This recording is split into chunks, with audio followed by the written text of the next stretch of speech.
Енді қиын жағдайға тап болған адамдардың баспанасына бас салып ешкім тартып ала алмайды. Бұрын қаржылық қиындықтарға байланысты немесе ата-анасының қамқорлығынсыз қалғандар қорғансыздың күйін кешетін. Күшіне енген жаңа конституция әрбір азаматтың үйсіз қалмауын қамтамасыз етеді. Неге олай ете алмайды екен?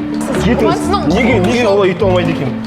Мен шықпайым, бұл менің үйім. Енді үй иесі жалға алушыдан баспананы босатуды талап ете алады, бірақ оны бірден шығара алмайды. Егер сіз пәтерді жалға беруші болсаңыз, уайымдамаңыз. Заңда меншік иесінің құқығы басым. Келісімшарт болса, қорқуға себеп жоқ. Ал келісімшартсыз үйді жалға беріп, салықтан жалтарғысы келгендер әшкереленеді. Айтпақшы, қазір үкімет президент тапсырмасына сай тұрғын үй саясатына ерекше мән беріп отыр.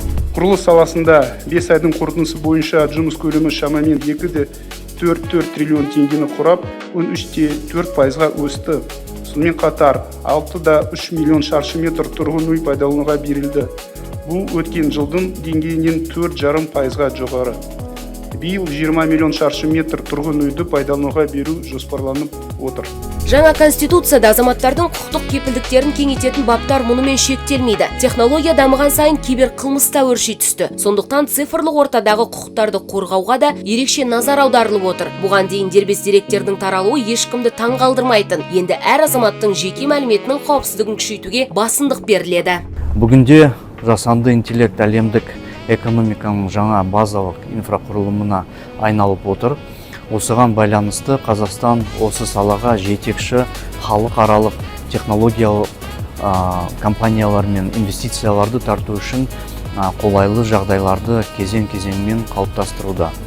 Біз қажетті инфрақұрылымды дамытып, реттеуші ортаны жетілдіріп, еліміздің өңірлік цифрлық хабқа айналуына мүмкіндік беретін экожүйені құрып жатырмыз.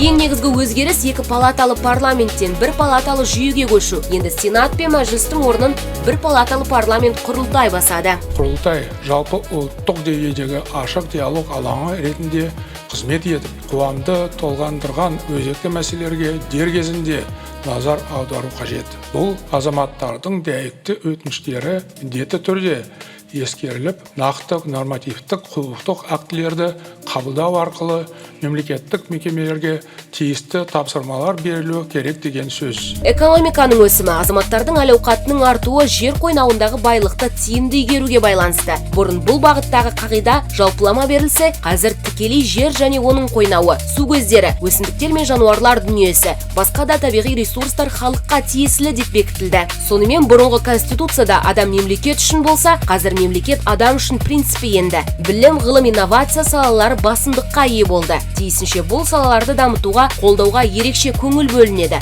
Сондай-ақ басты құжат ұлттық құндылықтарымыз бен отбасы институтын нығайтады.